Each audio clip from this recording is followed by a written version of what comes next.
Napaanak habang nakasakay ng bus ang isang babae sa San Fernando City sa La Union. Ang mga pasahero kasabay niya to the rescue. Nasa frontline ng balitang yan, si Mon Gualvez.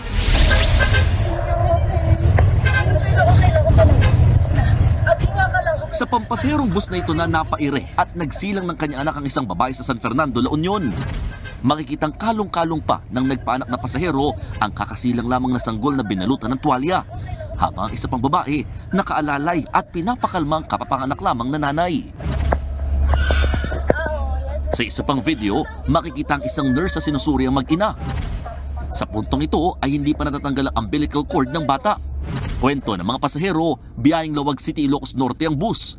Pagdating sa San Fernando City, pumutok ang panubigan ng buntis at humingi ng saklolo. Agad namang tumulong ang katabing pasahero na si Marisa Acosta.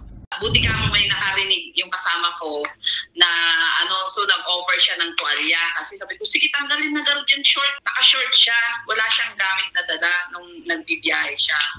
Dating nurse aide raw si Acosta kaya hindi siya nagdalawang isip na paanakin na ang babae. Sabi ko, iri ka na garod para hindi siya mag-stop. So pina-iri ko siya, isang iri, lumabas na. Si Angie Molina naman na pauwi ng Santa Lucia sa Ilocos Sur, hindi na rin nag-atubiling tumulong.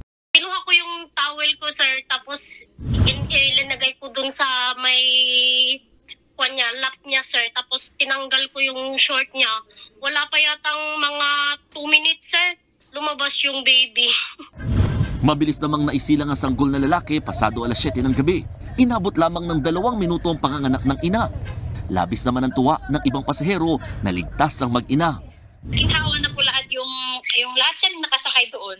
Kasi yun na, umiyak na po yung baby. Baby boy. Pinuri naman ng lokal na pamahalaan ng La Union ang bayanihan na nangyari sa bus. Hindi muna nagbigay ng panayamang ina at pamilya ng sanggol. Nagbabalita mula sa frontline, Mon Gualvez, News 5. Mga kapatid, Lucy Cruz Valdez po, maging maalam at may pakialam sa mga napapanahong balita sa bansa. Tumutok at mag-subscribe sa News 5 social media pages.